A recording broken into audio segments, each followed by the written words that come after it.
கம்யூனிஸ்டுகளே நீங்கள் மக்கள் நல கூட்டணி ஒன்று உருவாக்குனீங்க. ஏன்னு கேட்டால் கலைஞரையும் ஜெயலலிதாவையும் ஒழிக்கணும். நீங்கள் நாங்கள் சட்டசபையில் திருப்பியும் திமுக அதிமுக மட்டும்தான் இருக்குது. எப்பவும் நீங்கள் இருப்பீங்க. எங்களுக்கு சீனியர் கம்யூனிஸ்ட் 1952 இருக்கிற ஆள். ஆனால் நீங்கள் இல்லாமல் போயிட்டீங்களே, எங்களை ஒழிக்கிறோன்னு சொல்லிட்டு நீங்கள் இல்லாமல் போயிட்டீங்களேன்னு அழுதாரு. இதுதான் கலைஞர். கடைசி தேர்தல் வரையும் பிரச்சாரத்தையும் கொள்கை நெறியுடனும் பேசிக்கொண்டு எதிர்கருத்து உடையவர்களை கூட ஈர்க்கும் விதமாக, தான் கூட கூட்டணியில் இல்லைன்னா கூட கம்யூனிசமும் என் கொள்கையும் ஒன்றுன்னு சொல்லும் விதமாக அப்படி கடைசியாக சொன்னார் கலைஞர் அவர்கள்.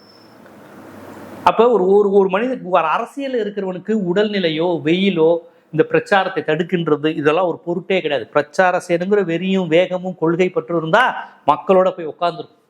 அதுதான் கலைஞர். அப்படிதான் கலைஞர் இருந்தார், அப்படிதான் காமராஜர் இருந்தார், அப்படிதான் எம்ஜிஆர் இருந்தாங்க. ஜெயலலிதாமையார் கூட கடைசி காலத்தில் அந்த விரலை எடுத்துட்டாங்க சுகர்னால. அவங்களால நடக்கிற ஷாட்டே காமிக்க மாட்டாங்க. கேமராமேன் அவங்கள ஒயிட்ல தான் காப்பாங்க.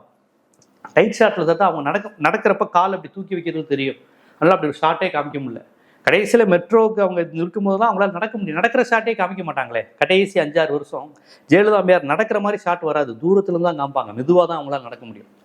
அந்த மாதிரி நிலையில கூட மக்களை சந்திச்சாங்க, பேசினாங்க, திட்டங்களுக்காக இது பண்ணாங்க, வரதானே செஞ்சாங்க. வெளியே அப்படியே படுத்துக்கிட்டேவா இருந்தாங்க போயஸ் தோட்டத்தில். அப்பேற்பட்ட ஜெயலலிதாமையார் மீதே எதிர்கட்சியாக இருக்கும்போது கொடநாடு போய் ஓய்வு எடுக்கிறாங்கன்னு விமர்சனம் வந்தது. அப்படி ஓய்வு எடுக்கும் போது தான் போய் இவர் விஜய் அப்படி பம்மிக்கிட்டு இருந்தார். ஆனால் அந்த ஜெயலலிதாமையார் கூட விஜய் மாதிரிலாம் இப்படிலாம் பங்களாவாசியாலாம் இல்லை. அதுவும் அவங்க முதலமைச்சர் ஆனதுக்கு அப்புறம் தான் அந்த விமர்சனம். அவங்க தொடக்கத்தில் அவங்க 89 எம்ஜிஆர் இறந்ததுக்கப்புறம் சேவலில் நிற்கும் போதெல்லாம் இப்படி கிடையாது. 91 இப்படி கிடையாது. மக்களோட மக்களாக ஏங்கி வந்துக்கிட்டே இருப்பாங்க, மக்களை சந்திப்பாங்க.